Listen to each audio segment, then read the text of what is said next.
afternoon. On behalf of the family, thank you so much for gathering to celebrate well the life of Mr. James Wood. We are glad that you're here to do that.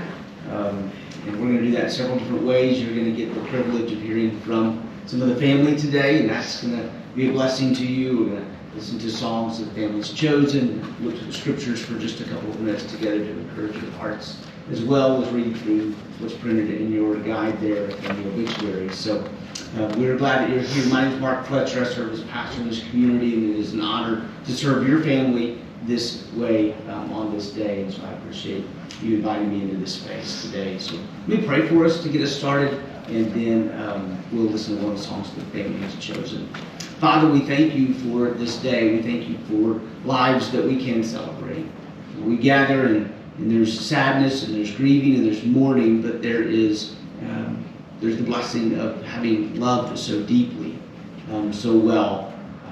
Such an exciting life that James lived, so many things that he accomplished and delved into and was proficient at, but the greatest legacy that he leaves is the people here that loved him well and that he loved well. And so, Father, I pray that we'd celebrate that today. And I pray that that will be an encouragement to our hearts as we spend time together. We ask it all in Jesus' name. Amen.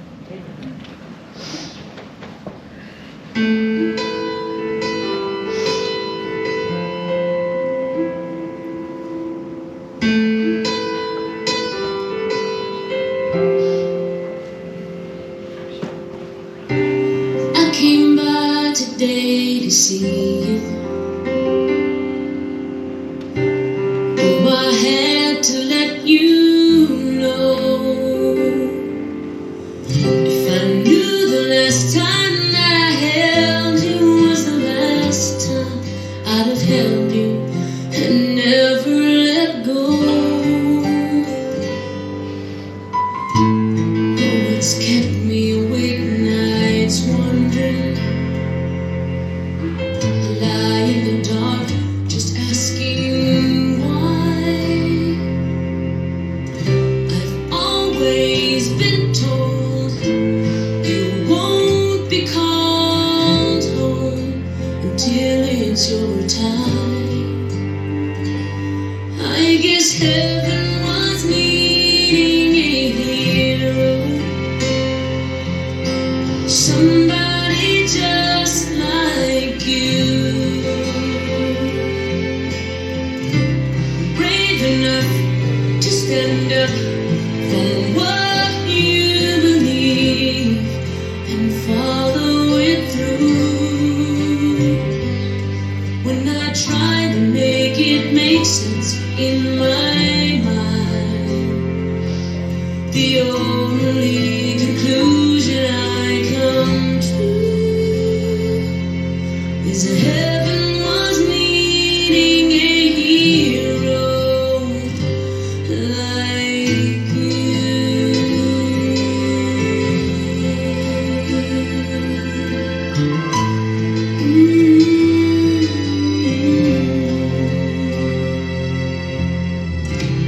I remember the last time I saw you.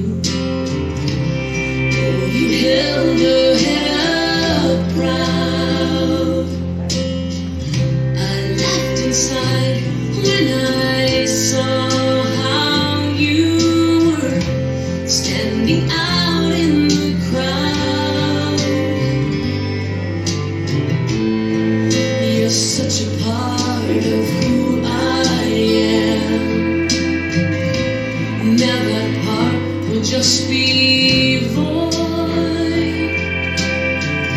No matter how much I need you now, heaven needed you more. 'Cause heaven was needing a hero,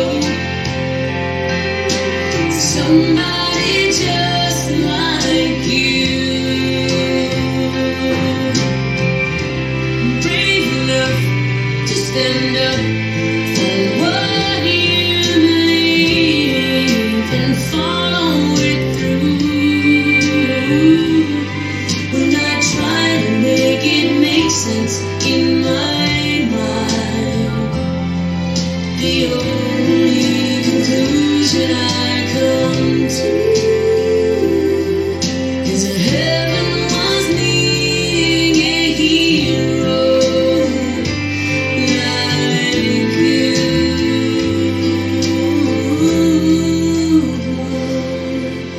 Yes, heaven was needing a hero,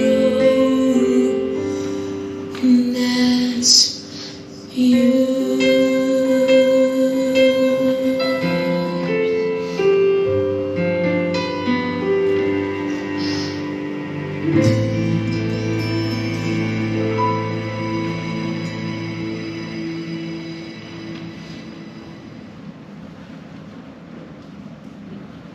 James D. Wood, 82 years of age, passed away on July the 20th. He was born May the 25th, 1940 in Kenosha, Wisconsin. James was the son of James and Dorothy Wood.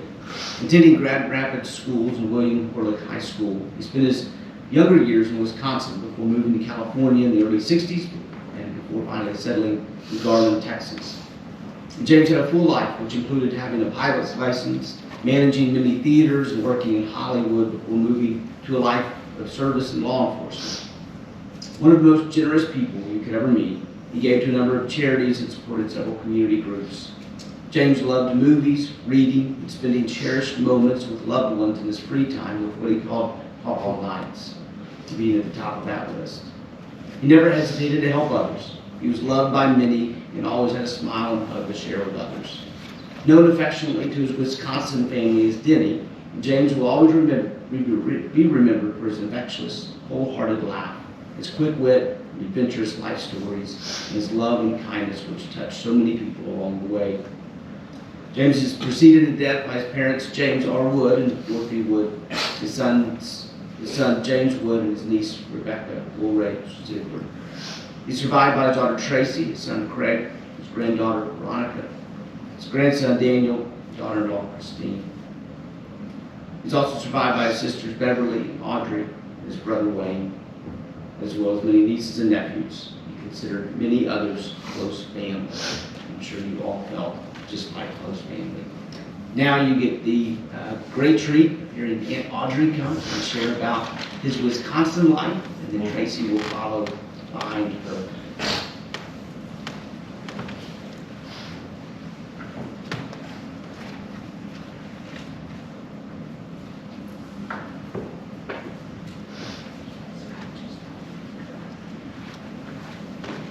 Well, good afternoon, everyone. I'm Audrey Miller. I'm Denny's youngest sister. Most of you probably know him by James or Jim, but in Wisconsin he was Denny, and that is simply because my father's name is also James, and they didn't want to get that mixed up too much, so they started calling him by his middle name of Dennis formerly, but we just called him Denny. So you'll be hearing me refer to him as Denny, so you'll have to make the mental switch. As it was said, he was born in Kenosha, Wisconsin in 1940. They lived there till he was probably about 2 or 3, and then they moved up to Racine.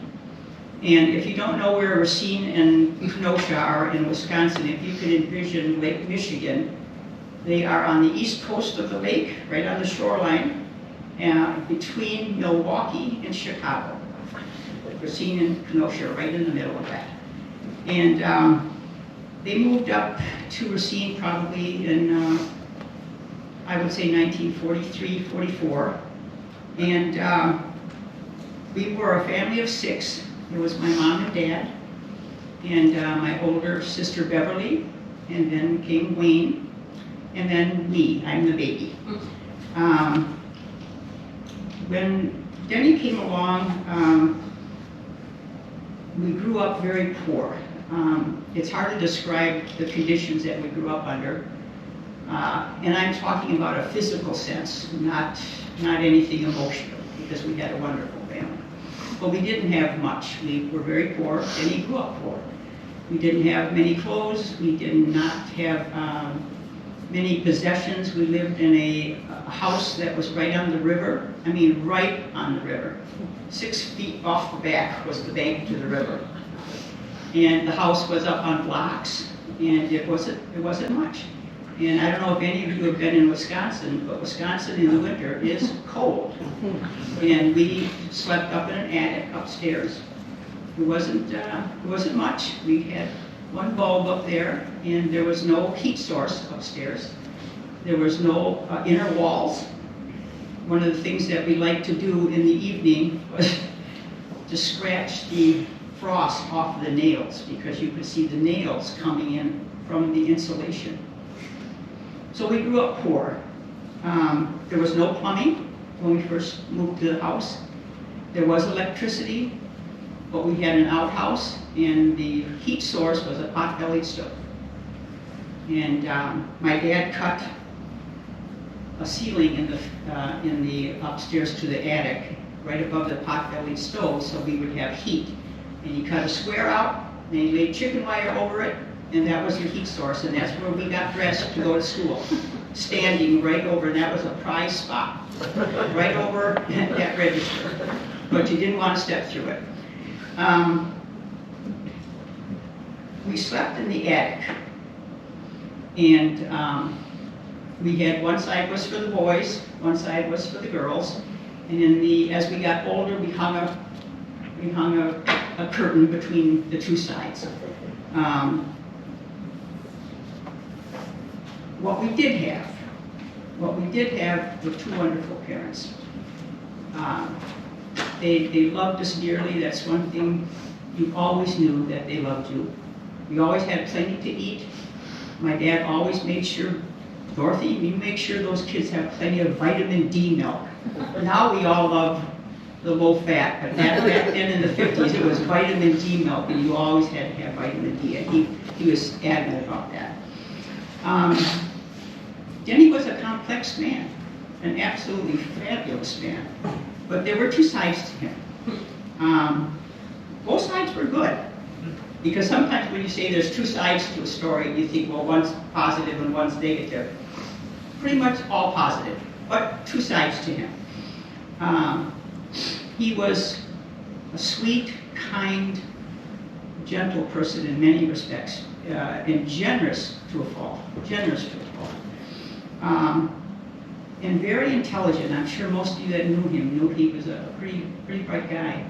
I used to watch him sit in the living room and read the encyclopedia and read the dictionary.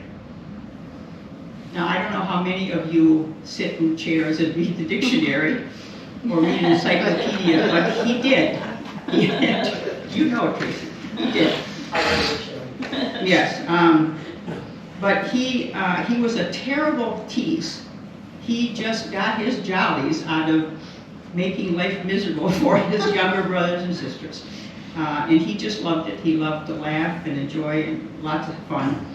But he lorded over us. We were younger, he was the oldest, and he made that known. And my mom and dad, when they were both gone, sometimes working, my dad would be working, my mom would be working at times, he was left in charge. And he took that very seriously, sometimes to our advantage, sometimes not. But one of the favorite things that we had to, that Denny and I liked to do, was to call each other when we were adults, and we would just regale each other with stories of our childhood. And we absolutely loved that. When the phone would ring, he would never say, "Hi, Aud, it's Denny." Oh, no. He would just start it and start saying something silly and funny, and off we'd go. And we'd sit there for hours talking about our old childhood. So I thought about, well, what is the best way to describe to you what this man was all about?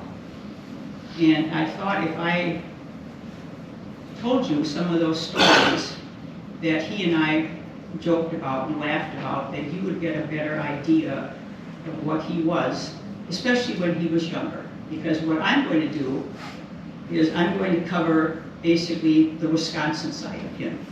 And then after I'm done, Tracy's going to come up and she's going to take over, follow through with going to California and then on to Texas. So I think the first story I'm going to tell you about, I call it the feather mattress story, but it tells you a lot about him.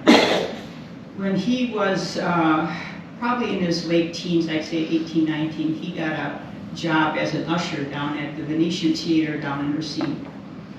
And he saved enough, he got a car, and when he would drive home at night, especially I'm talking about the winter time, and like I said, Wisconsin, we're talking cold. It is not unusual to be 15 to 30 below zero in the winter time.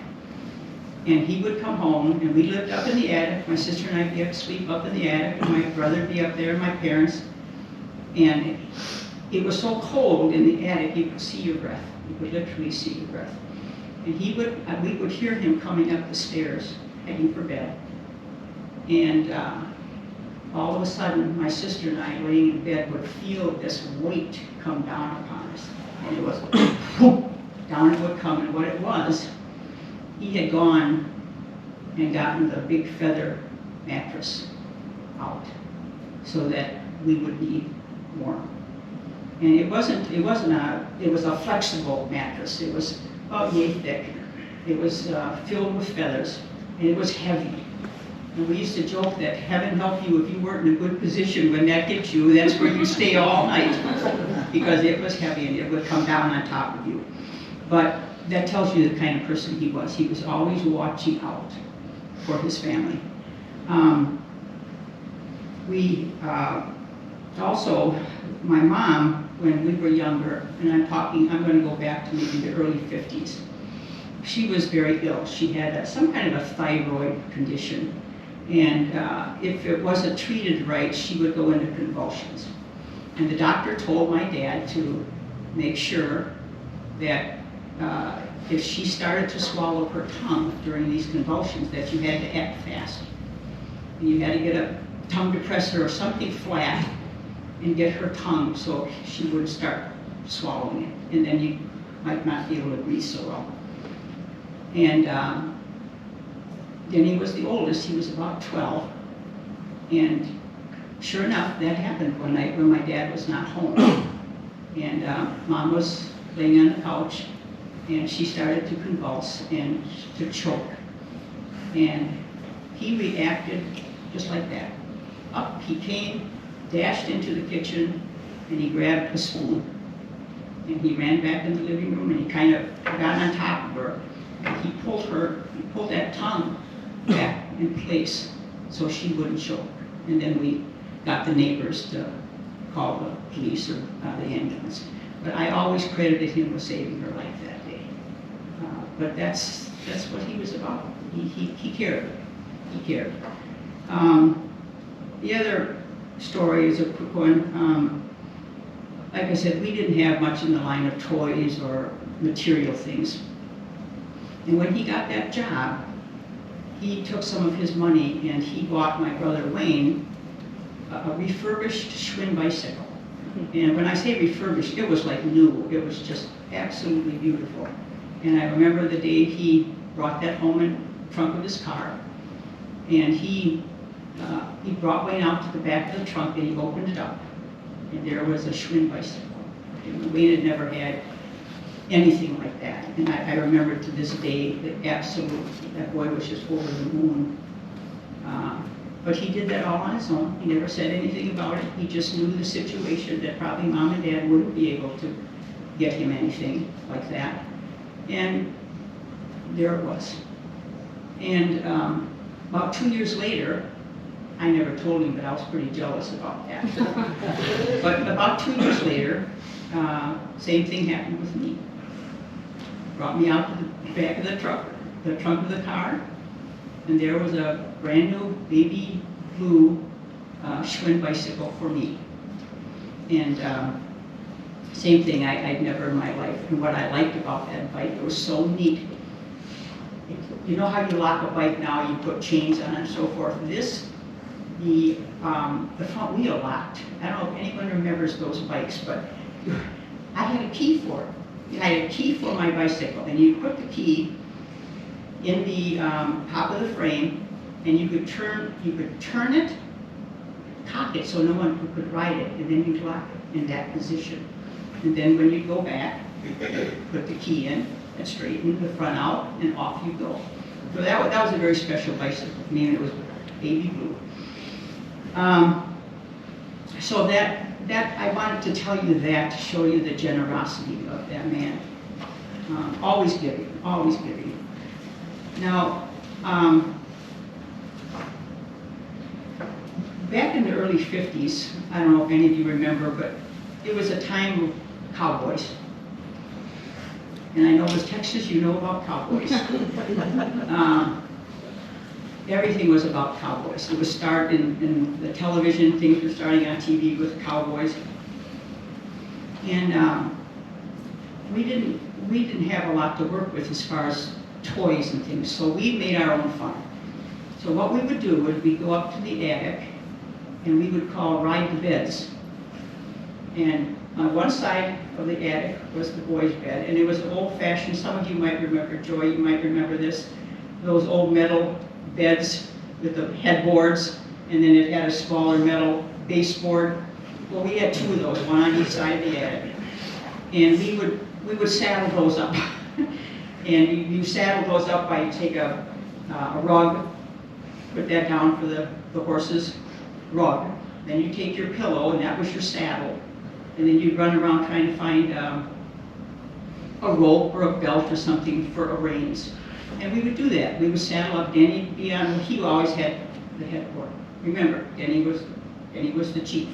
He had the headboard, the big one. And we'd ride and scream and holler. And he would always give us names. We never got to pick our own cowboy names. I wanted to be Annie Oakley or something special. No, Denny was going to give you names. And he, of course, was Roy Rogers, or Gene Autry, or Hopalong Cassidy, somebody like that, someone great. And then he would tell us what our names were. Now listen to these names. Grand Central Station, Pittsburgh, Pennsylvania, and B&O Railroad. That's what we got to be. Where he came up with that, I have no idea. And like kids, you know, you're so gullible, you believe anything your big brother tells you. So we thought, well, I guess so. Those must be famous cowboys. We'd be riding. Come on, Pittsburgh, come on, Bino, let's go. We'd ride. And one day, even being the youngest, I got rather suspicious of this. And I remember saying to him, Denny, you know, you're Roy Rogers, but I've never heard of these other three cowboys before. Why those real cowboys, Denny? Oh yeah. Well, I gave you the best names. So like the little fools that we were, we just bought into everything he said. And he loved it. He must have been sitting over there riding his horse, just laughing inside because we were so gullible to believe any of that nonsense. But that's what we did for fun. Also, my mom, she was very good to us. She didn't have much to work with, believe me, she did not. But she would make fudge. It wasn't very good, it was grainy. But she would make it. If you ever tasted grainy fudge, it's not good. But she was good that way. And what she would do is she would say, okay, before you, if you get upstairs to the attic, get ready for bed, get your pajamas on. I'm making some fudge. When it's ready, I'll bring each of you a piece wrapped in wax paper. Now, some of you might not know a lot about wax paper, but back in the early 50s, there was no saran wrap or hefty wrap. There wasn't anything like that. It was just wax paper, but it worked good. And so we wait anxiously for Mom to come upstairs, and all of a sudden we hear her footsteps coming up, and we were ready for that fudge. But the rule was you had to be quiet, you had to promise not to make a mess, and you had to promise to throw your wax paper in the garbage when you were done. So we would pass out, she passed out these little bundles of fudge for us. Why we did this next, I don't know. But it started out as a block of fudge. But we would take it apart from the wax paper and then fold the wax paper in between like an envelope. So the fudge is in between, wax paper on the bottom, wax paper on top. Now, we would put it on the floor and step all over it. And we called it stomping fudge. We would stomp all over it, and it spread. If you can picture this piece of paper as the wax paper, we put it down here, wrap it over, and then bonk all over it until it spread out all over the piece of wax paper. And then we would sit there, and to make it last longer, we would lick it. Like that. Lick it. Of course, it lasted longer. If you bit it, it was gone. But if you licked it, it lasted a long time. And you could hear us, and Denny always insisted that we turn the lights out doing this. We never figured out why he wanted to do that. Well, you had to, Denny said. These lights go out, so we turned the lights out. And you could hear all of us and crinkling of wax paper, crinkling and crinkling. Now we could hear Denny over there crinkling and slurping. So we figured we were all eating our fudge and going through that. And then we would announce, I would announce, and Beverly and my brother Wayne would announce that we were done. And then all of a sudden the light would come back on. And there was Denny. We thought he had eaten his fudge because he had made those noises. He made the crinkling. He was doing the slurping. He didn't eat his fudge. He saved it so he could lord it over us. Ha-ha! I got mine left. So now you guys can just sit there and watch us. Watch me finish my fudge and you're all done with yours. But that he loved that. He loved to just rattle your chains and just tease us. Now the last story, and I think someone saw a picture of him with a liquor bottle. And it was you, Craig, I think you mentioned it. I just call it my drunk story. In 1989, my parents had their 50th wedding anniversary. And Casey, you might remember Joy, he flew home as a surprise to my parents. And they had no idea he was coming. Wayne flew in from Denver. And my friend next door, my best friend Judy, we were busy getting ready for this big celebration. We had to go to the restaurant, we had to do decorations and everything. And we did that, and we told Denny, he was staying at my house, we told Denny and my husband, Norm, now you guys, as soon as we get back from doing all our errands, we're going to quick jump into our dress clothes. So you guys be ready, okay? You guys get into your dress clothes because, the party's going to start. So, sure enough, we're done with our errands. I drive up into the driveway, and there sitting on the porch is Denny and my husband, Norm. They're both seated in patio chairs. And surrounding them are nothing but beer bottles and liquor bottles. And they're laying in these chairs out cold, like this. Like you can imagine, we are on our way to a big 50th wedding anniversary celebration. They're supposed to be ready, dressed, ready to roll. And they're sitting on the patio drunk as skunks. And I jumped out of the car, my friend jumped out of the car, and we were going to give them the tickets for this. What the heck? What are you doing? But they couldn't hold it in. And all of a sudden, they came to, and they started laughing because they got us. They got us. They got us good. I thought for sure. What?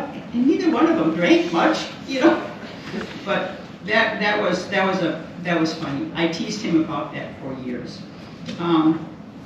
I hope that some of the things I've shared with you give you a better idea of the kind of person he was. Bigger than life. When he walked in the room, you knew he was there. And it was always a happy time when he walked in the room. I loved him very much. I couldn't miss him.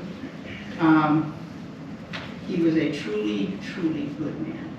And I thank you very much. And right now, I'm going to call on Tracy, because she's going to pick up where I left off and cover his Texas side. And I'm sure many of you will probably remember more of her stories than you do mine. But thank you very much.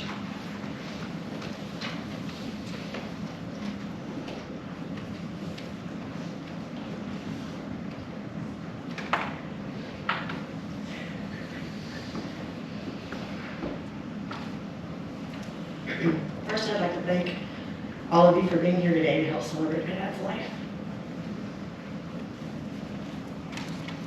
Please bear with me as I try to get through this.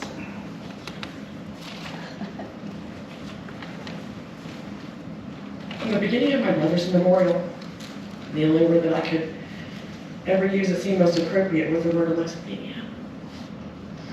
The deficiency in understanding, processing, or describing your emotions.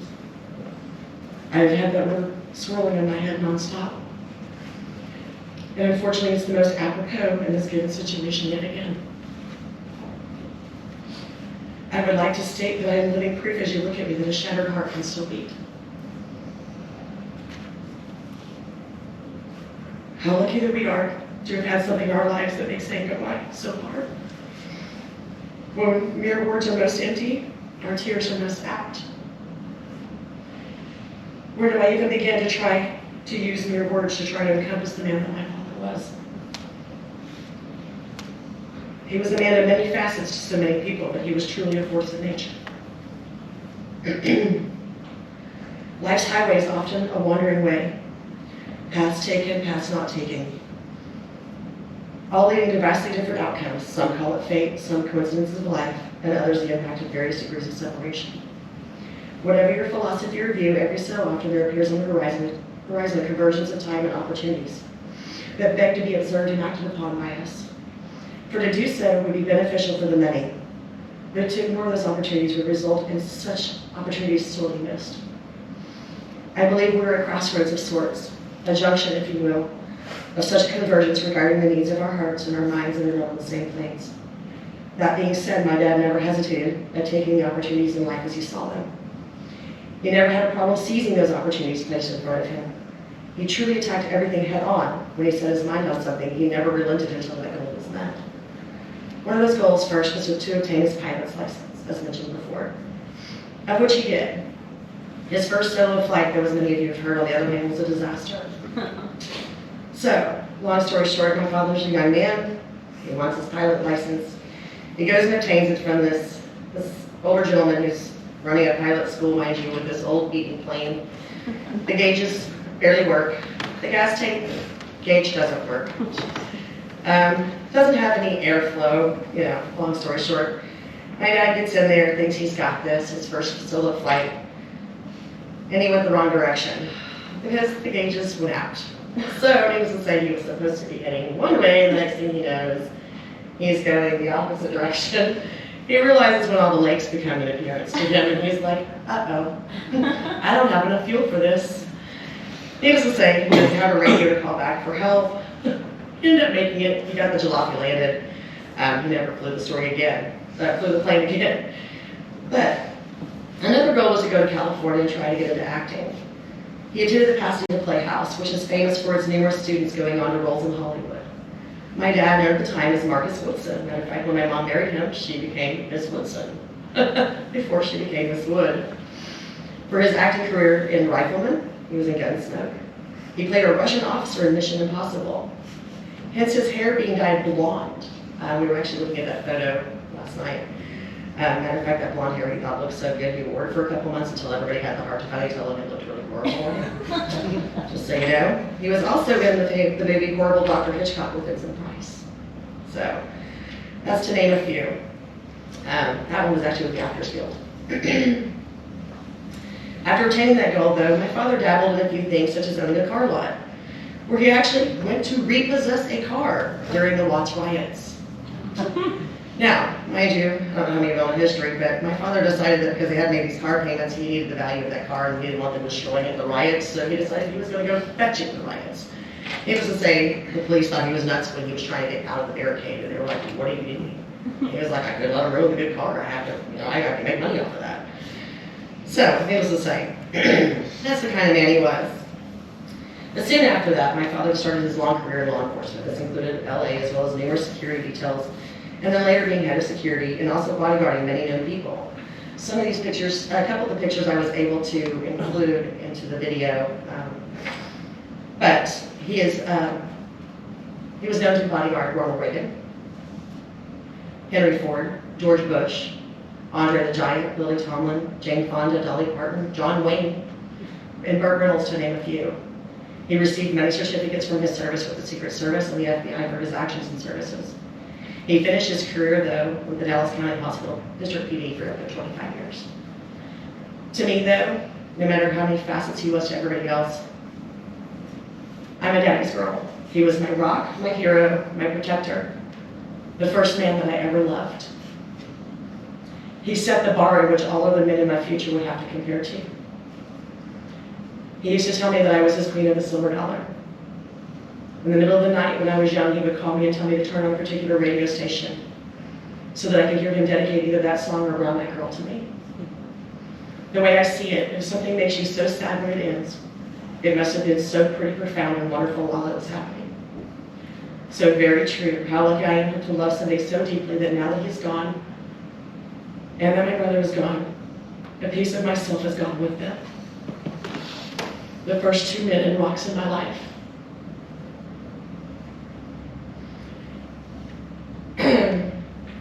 But that being said, here's a couple stories to hopefully make you smile about my dad and mine's relationship. Many years ago, my parents decided to take my brother and I to Six Flags. You all know Six Flags, kids want to ride the rides, everything else.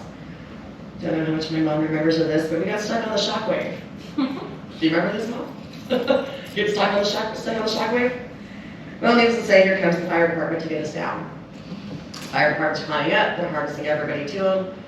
They turned around, they grabbed my brother, harnessed my brother with one of the firemen, they scaling the side of the shockwave down. And the next fireman was like, "You, come on." And I screamed. Nope, wasn't going with him. Absolutely not, wasn't having it. As my dad will tell you, I absolutely couldn't have been. Fireman's trying to get me out of the ride, I am refusing.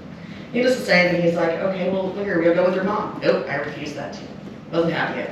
I was a child who absolutely wasn't coming. So, needless to say, they get my mom going down. The only way I would go down is riding with my father. Now, you think the logical thing is you put the child on your back, you strap the child. Mind you, I have worked for the fire department for many years. This is how you bring him down. Nope, I refused. I had to ride facing my father with my arm strangling him across his throat the whole time, all the way down. My dad said he thinks he traumatized me for every amusement park from there on out. But, that being said, my dad was director of securities at Los Angeles. My parents were staying in the presidential suite.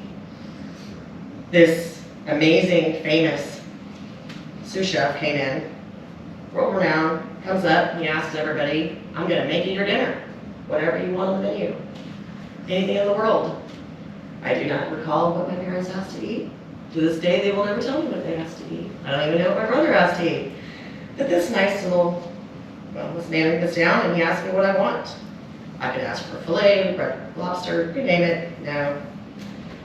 I asked for a mayonnaise and cheese sandwich. My father was mortified.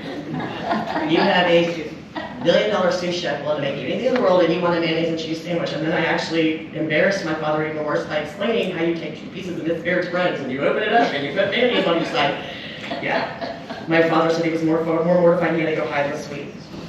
He couldn't believe his daughter would do such a thing. Another quick story is that my parents went to Catalina Islands on a date. My mother and him on this date got a 2-riding bicycle. My mother insisted that she had to be in the front because she was going to lead them. As my mother will tell you, they crashed into a tree. So it didn't go so well by weight and physics. The same exact deal, they actually took a tram that goes over Catalina Islands. And their tram got stuck. And while they were up there, they watched a boat leave that they're supposed to leave the island on to get back to the mainland, a lot boat. The idiots that tried to get him down decided to send another tram behind the one that was already stuck.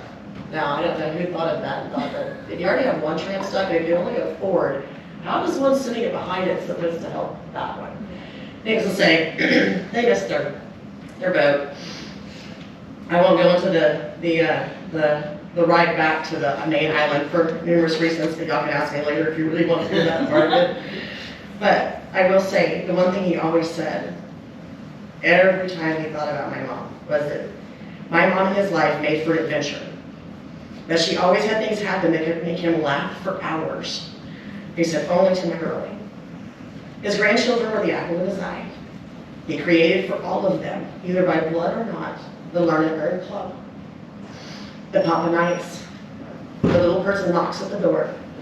He bestowed names to those he adored, such as Craigster, Cliffy, Big M, Veronica, Dan the Man, Kimmy, Steffi, Mistrina, Girlie, TR, Precious Julie, my aunt, to name a few. He had a way of letting you know that he loved you and claimed you as family, regardless if by blood or not, like I said. Sitting in his bathroom right now, though, is the famous Lincoln Log shaver. Not only that myself, but my kids used to shave with him the night before he went to work. Now, mind you, when you're young and a little girl and you're staring at your dad and you don't realize that you don't shave. And he always heated up his lather and he would put it on, and he glued Lincoln Logs together for me to use as my own shaver, made it into a shaver. Needless to say, my kids use the exact same shaver to shave with. And right now it sits on his sink. I haven't had the heart to move it. Then, of course, lastly, the famous and much loved bye-bye tissers that will be missed so profoundly. The absence of him being here with us will be felt deeply by those who loved and those who loved him. He had an impact on those who never crossed paths with. And all I can say is that at this point is faith over fear while trying to move forward with this life without him. I'm going to leave you with this last thought. Every minute someone leaves this world behind. We are all in the line without knowing it.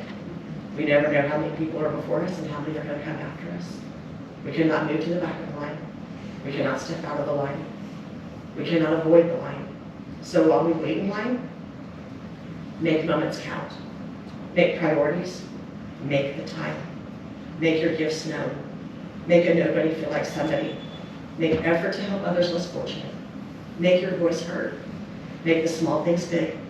Make someone smile. Make the change, make love, make up, make peace. Make sure the people in your life know how much they are loved. Love them even when they don't want to be loved or don't need to be loved. Make sure you have no regrets. Make sure to make your mark in this world and in people's hearts. Make sure that you are ready.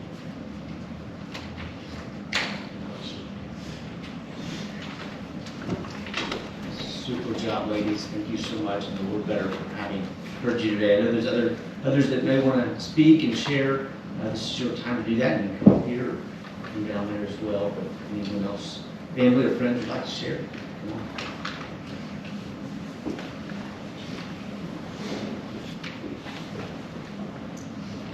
The story's not over yet, guys.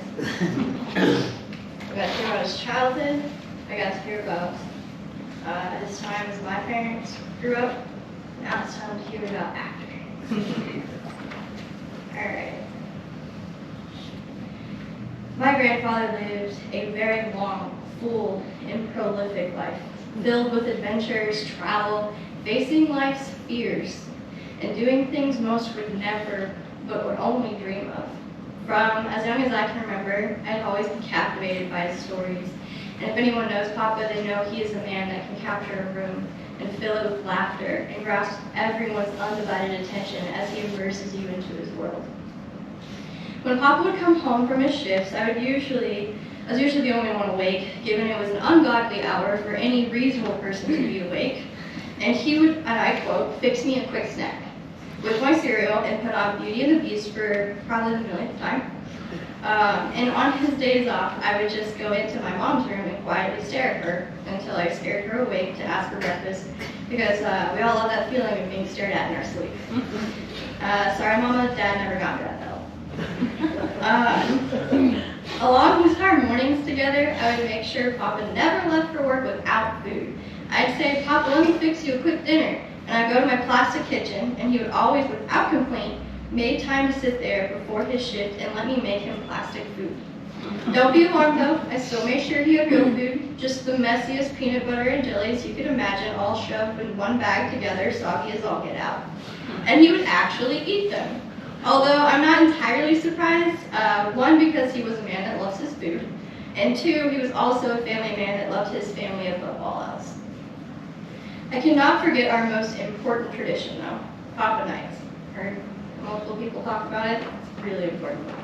One night a week was our designated Papa Night. I couldn't honestly tell you how this began, but I can definitely tell you how grateful I am for them. Mama never really had to buy us PJs because we wouldn't wear them anyway, because we had our Papa shirts. Papa would take a couple of his huge white shirts and let us go to town with Sharpie and design our Papa Night shirts. Best pajamas ever, especially because you could pull the shirt over your knees, pull your arms in, and your head in, and cocoon inside, where Mama would come find us sleeping in the oddest positions. But the best part was the magic. If any of you don't know, Papa could do magic. He would somehow take our Papa Night shirts and change our age on the shirt, all while the rest of it still looked the same. I still, as an adult, have no clue how this ever happened. But during our Papa Nights, we got to stay up late, make chocolate or strawberry milk, eat all the candy. My personal go-to was the extra large Hershey bar. Play games, watch movies, spend the night in the biggest California king bed, which for a child is huge. Actually, for an adult, it's huge too. I was flipping before I even began gymnastics. A kid's dream. When Dan got old enough, he joined in, and that boy punches, kicks, and ends up heads down, feet up in the middle of the night. Papa even let us create our own mailboxes out of cardboard, where he would pay us with his own money to get his stamps back.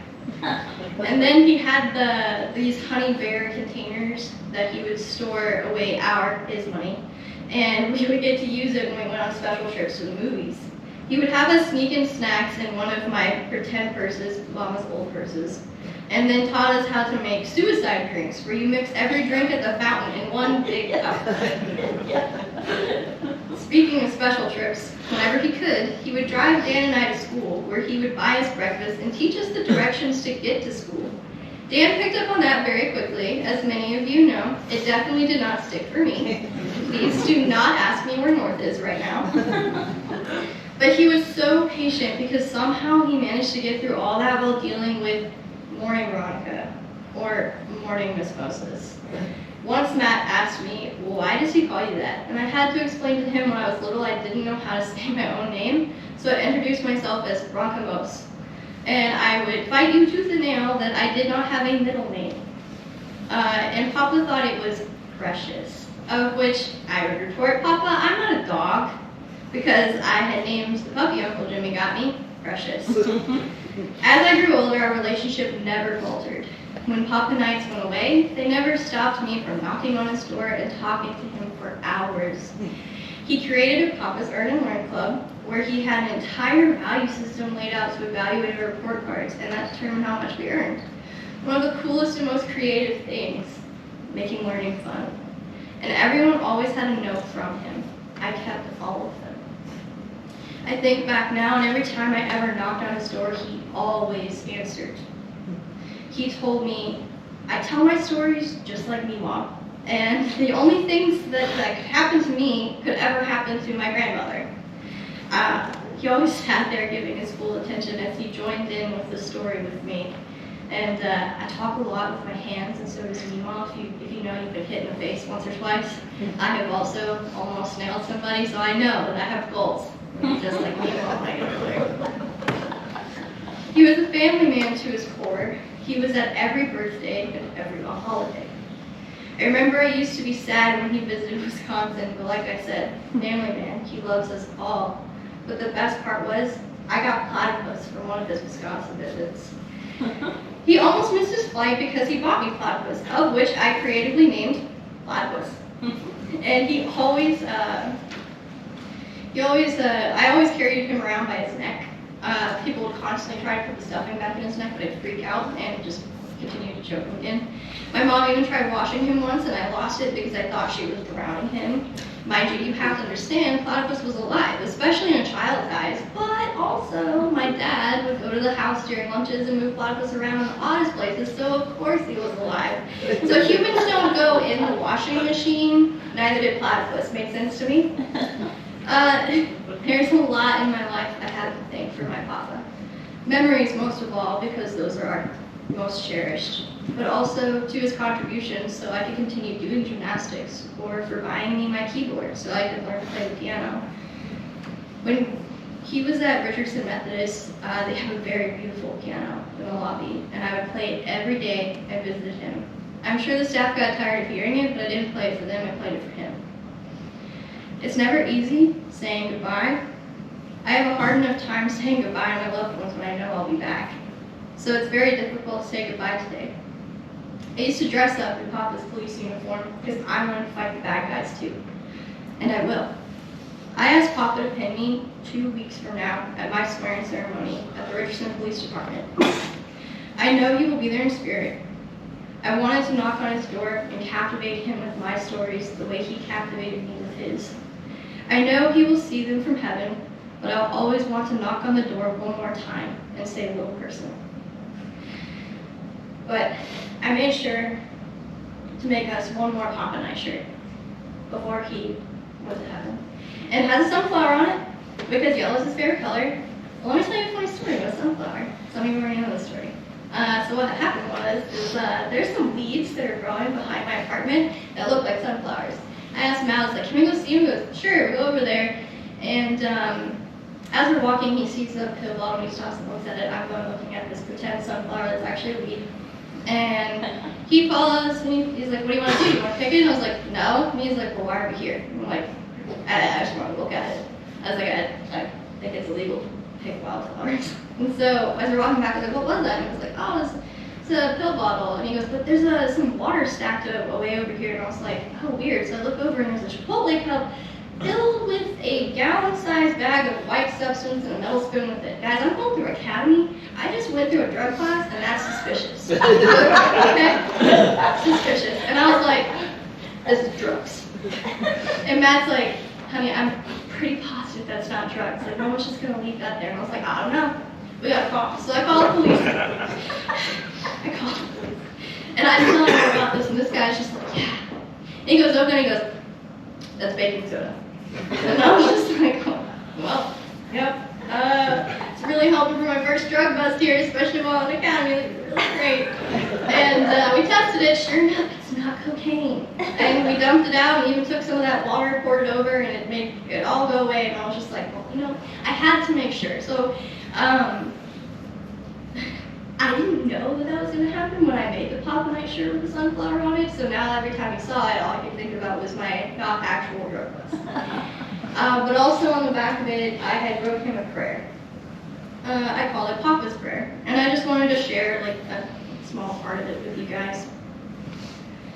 Knowing how much you impacted my life, I know you have impacted so many others.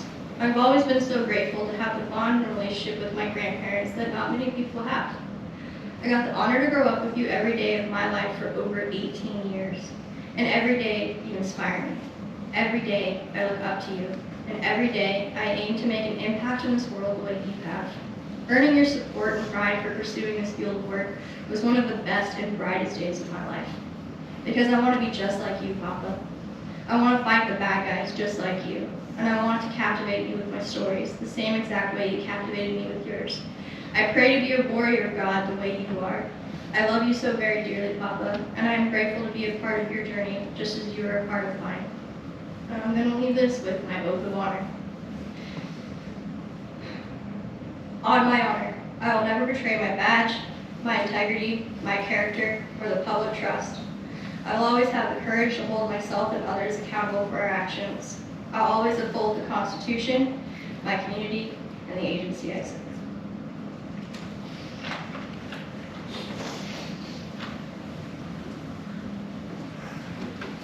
Great job, what a tribute, citizens of Richardson. Feel safer now, I'm sure, with the drugs off the streets. Look out for your Try to make it so. Is there anybody else that would like to pay tribute in any stories or memories you have, James?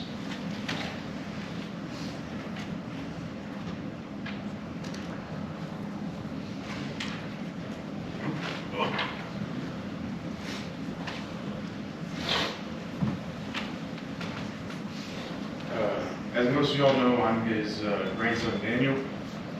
For the past couple of years, when I moved back from San Houston, we listen to music once a week. Probably to my mom's not ability to sleep, because she hasn't slept over the past couple of years in general, but I have about 10 speakers in my room that can shake the neighborhood. So, and Papa always wanted to go in there so we could feel the music, not just hear the music. And we went from anywhere from 1920s music all the way to the newest music that I guarantee you he probably didn't want to listen to. But once a week we would listen to music. I'd go in there, I'd share what I was learning about and what my plans were. Going over what investments I wanted to do, because he understood finance like most people I've never seen. Like he understood. So many times I asked, hey, how do you do this? And he would sit there and write a note card with chicken scratch that is the hardest thing to read. But on like this little note card, probably about 2 inches wide, about 5 inches long, top to bottom, more ink marks than there is white space between the ink marks. And you would try to figure out what he wrote. It didn't work out well, but I've picked up some things. But that's just the main things is Veronica got the growing up period. Pretty much all my stories are the same one she's had. You had the oldest ones, and then you had the young ones, the really young ones. So this was just the last couple years that I got to spend a lot of time with him.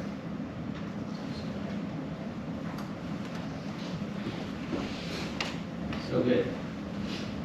Anybody else? You're going to spend time together from here in a few minutes, and so I know there'll be lots of stories and memories shared there as well. But, give you one more opportunity and just read a passage of scripture for that.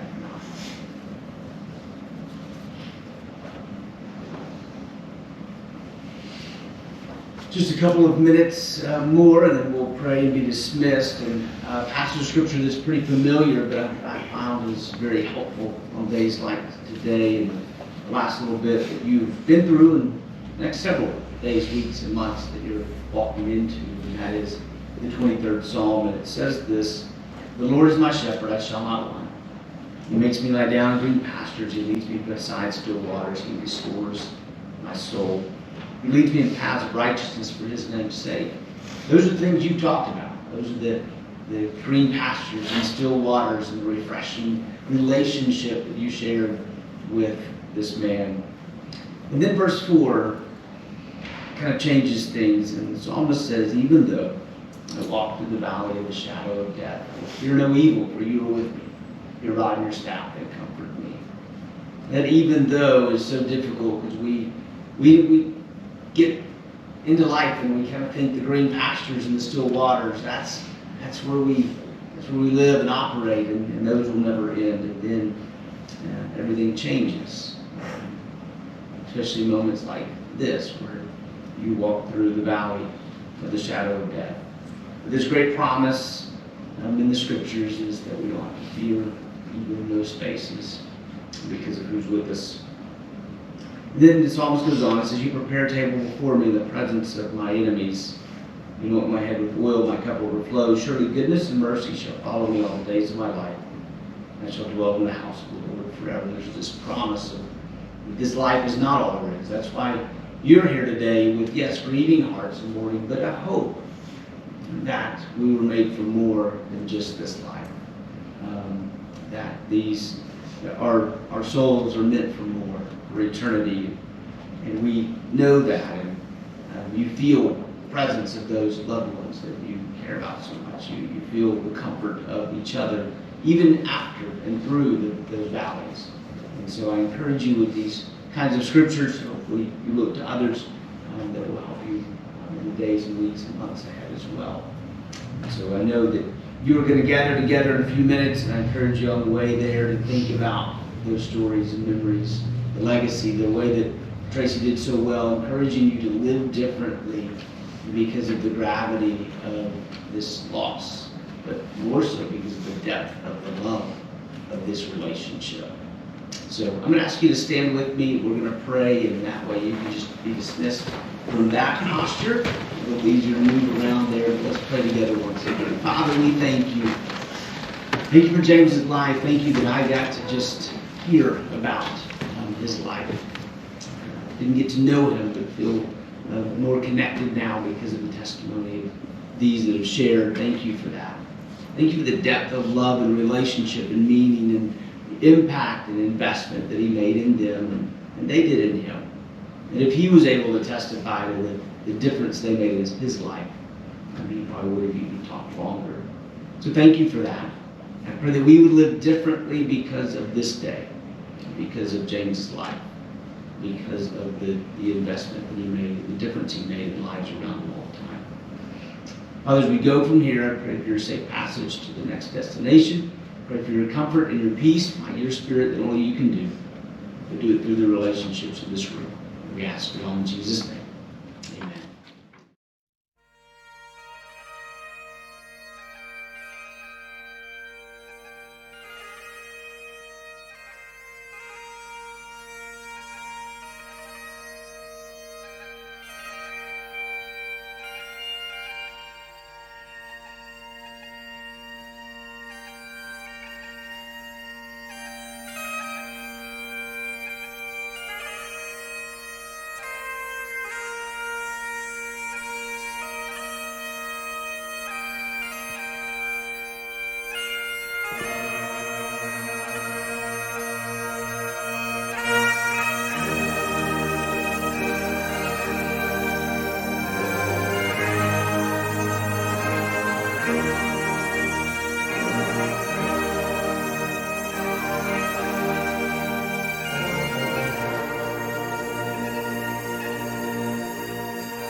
There's two things I know for sure. She was sent here from heaven, and she's Daddy's little girl.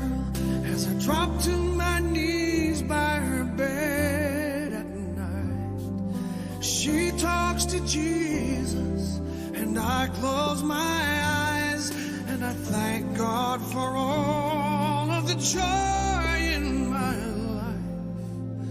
Oh, but most of all, for butterfly kisses after bedtime prayer, sticking little white flowers all up in her hair. Walk beside the pony, Daddy, it's my first ride. I know the cake looks funny, Daddy, but I sure tried. Oh, with all that I've done wrong, I must have done something right to deserve a hug every morning and butterfly kisses at night. Sweet 16 today, she's looking like her mama a little more every day. One part woman, the other part girl, to perfume and makeup, from ribbons and curls, trying her wings out in a great big world. But I remember butterfly kisses after bedtime prayer, sticking little white flowers all up in her hair.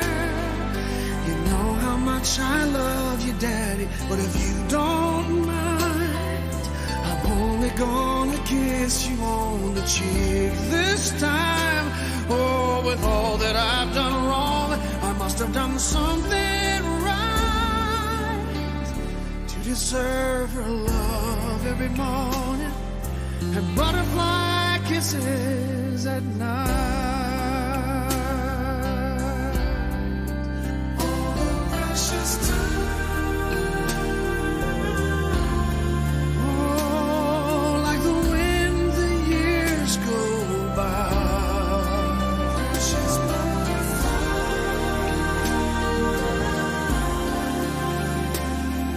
spread your wings and fly. She'll change her name today. She'll make a promise and I'll give her away. Standing in the bride room, just staring at her, she asked me what I'm thinking, and I said I'm not sure. I just feel like I'm losing my baby girl. And she leaned over, gave me butterfly kisses with her mama there, sticking little white flowers all up in her hair. Walk me down the aisle, Daddy, it's just about time. Does my wedding gown look pretty, Daddy? Daddy, don't cry. Oh, with all that I've done wrong, I must have done something right to deserve her love every morning and butterfly kisses. I couldn't ask God for more. Man, this is what love is. I know I've got to let her go, but I'll always remember every hug in the morning and butterfly kisses.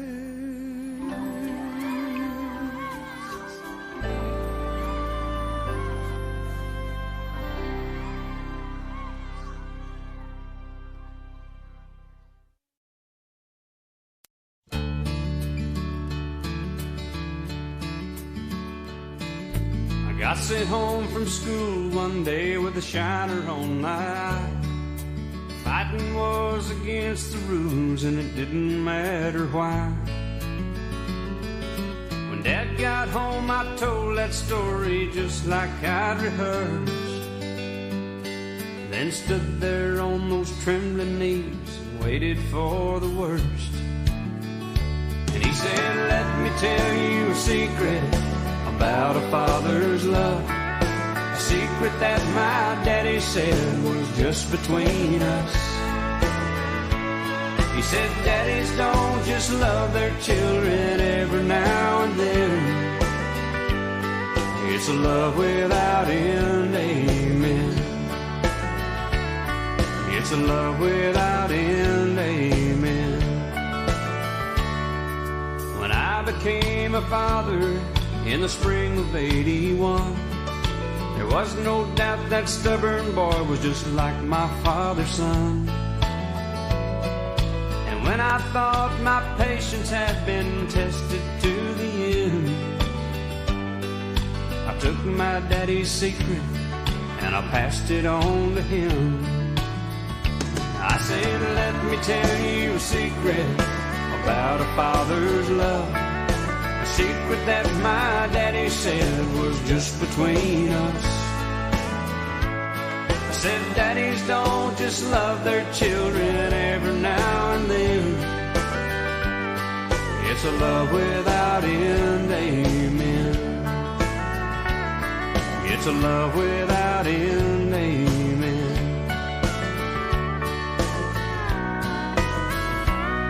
Last night I dreamed I died and stood outside those pearly gates,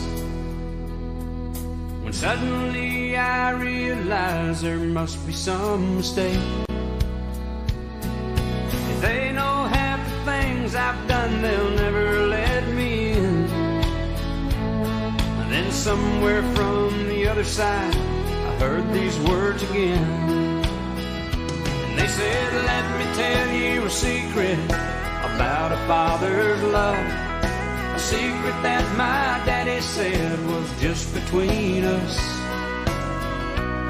You see, daddies don't just love their children every now and then. It's a love without end, amen. It's a love without end, amen.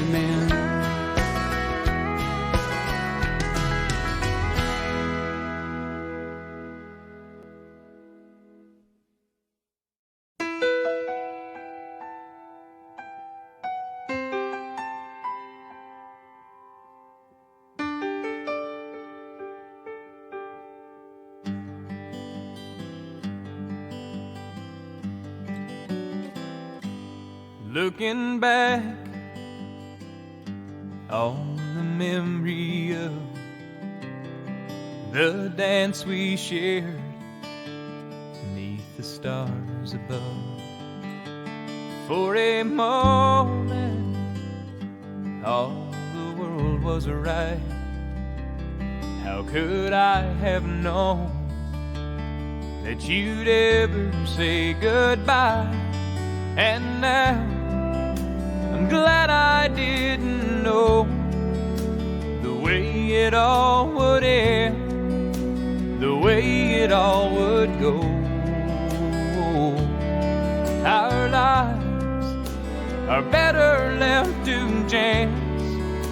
I could have missed the pain, but I'd have had to miss the dance.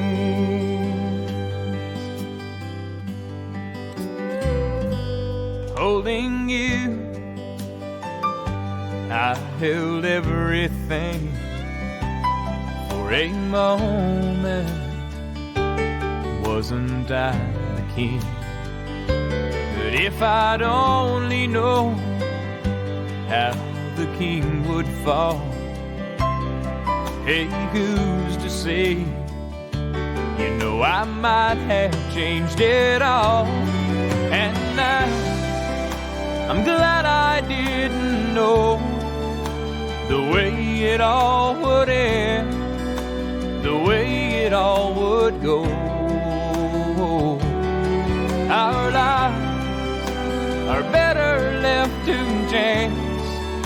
I could have missed the pain, but I'd have had to miss the dance. It's my life, it's better left to chance.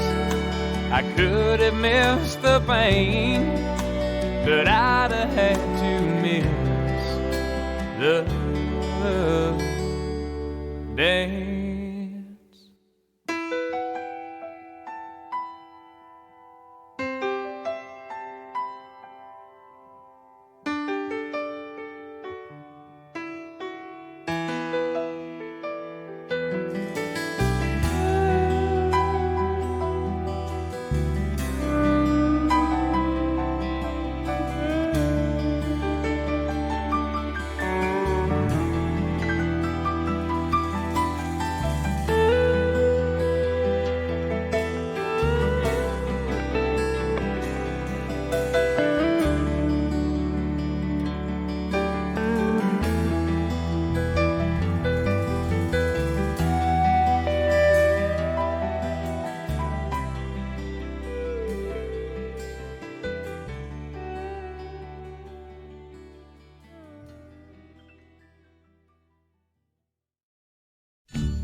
And now the end is near, and so I face the final curtain. My friend, I'll say it clear, I'll state my case, of which I'm certain. I've lived a life that's full. I traveled each and every highway, and more, much more than this, I did it my way. Regrets, I've had a few, but then again, too few to mention. I did what I had to do, and saw it through without exemption. I planned each charted course, each careful step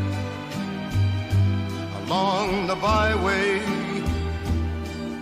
and more, much more than this, I did it my way. Yes, there were times, I'm sure you knew, when I bit off more than I could chew. But through it all, when there was doubt, I ate it up and spit it out.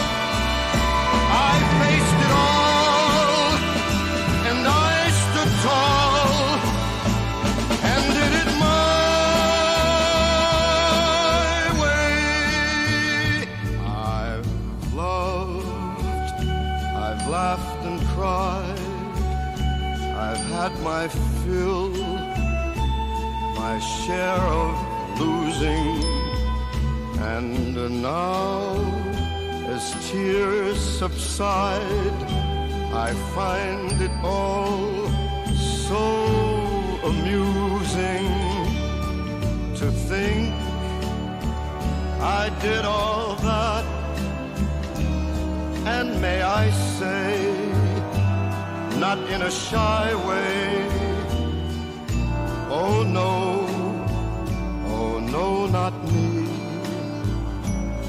I did it my way. For what is a man? What has he got, if not himself? Then he has not to say the things he truly feels, and not the words of one who kneels. The record shows I took the blows and did it my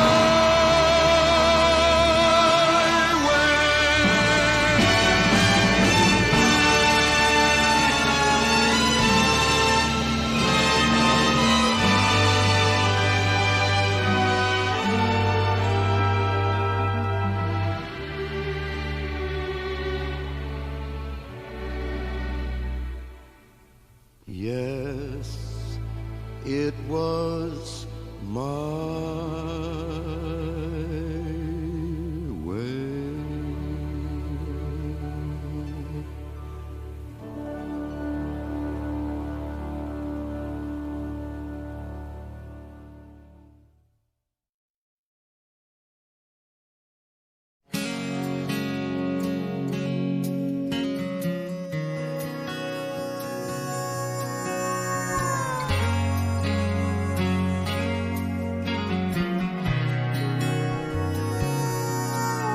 If you don't get in the water, you're never gonna learn to swim.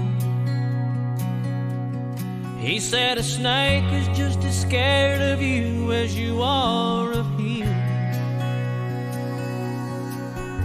could tell by the moon when the fish would bite. Seems there was nothing that he didn't know. And as a kid I believed, 'cause Grandpa told me so.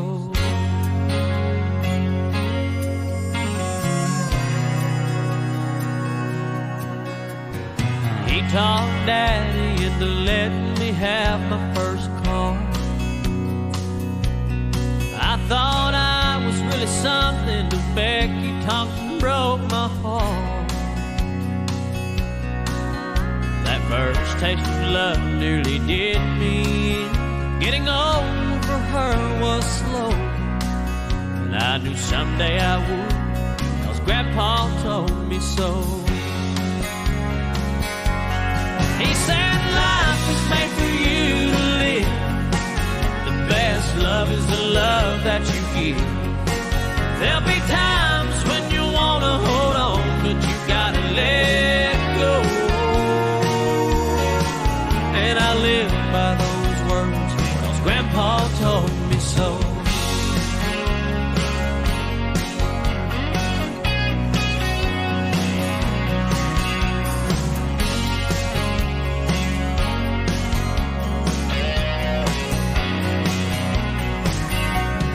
I promised him I wouldn't cry when it was his time to leave.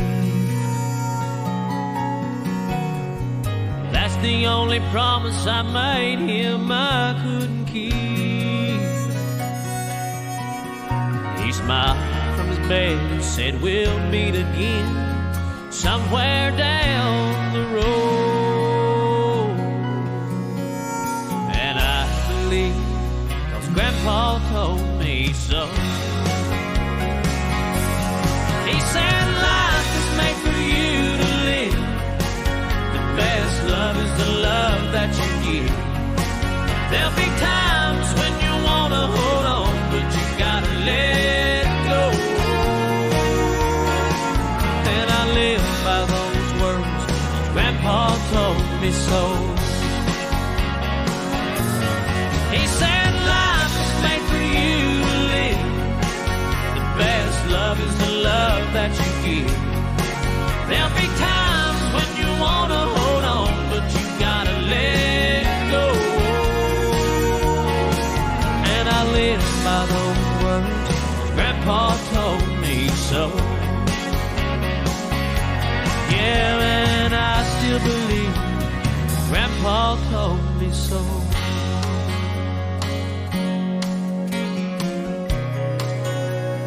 Grandpa told me so.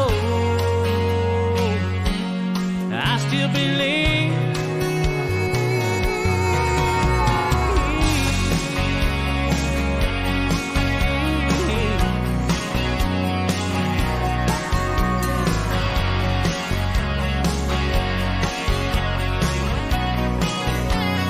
Grandpa told me so.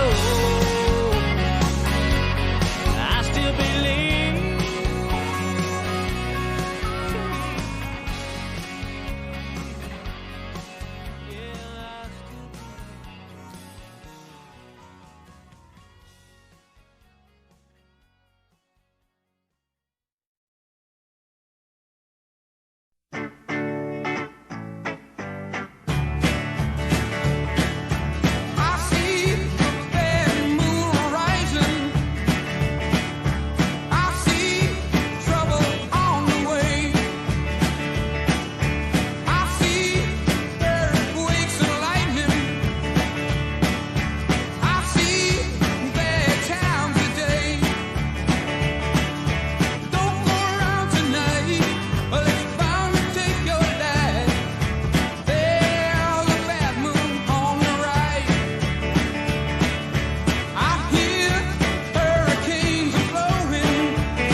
I get where I'm going, on the far side of the sky,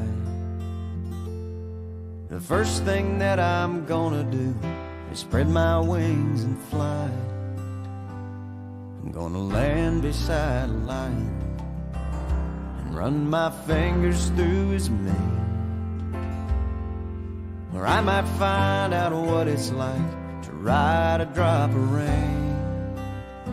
Yeah, when I get where I'm going,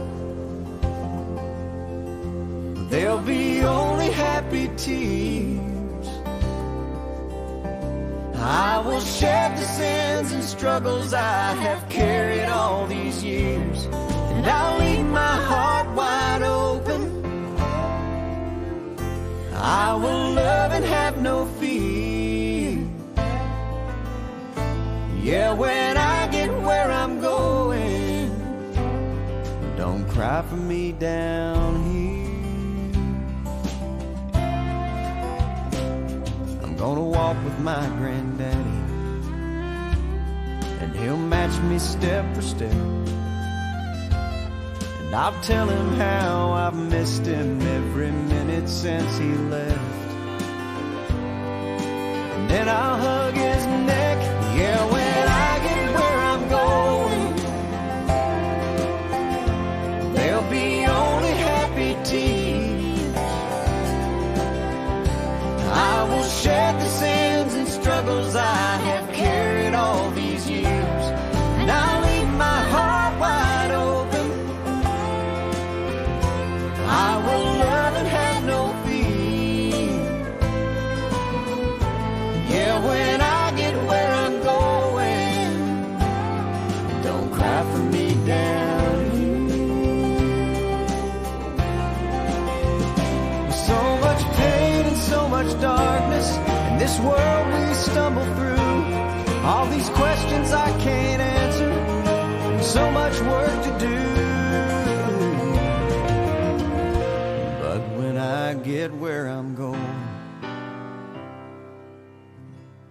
and I see my Maker's face, I'll stand forever in the light of His amazing grace. Yeah, when I get where I'm going,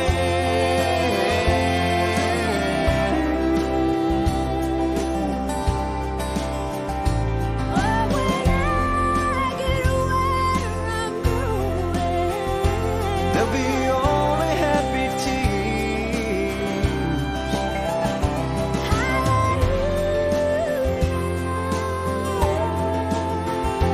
I will love and have no fear.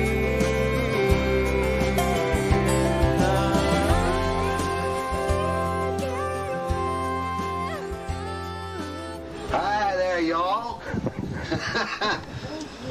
Come on in. Rock a while.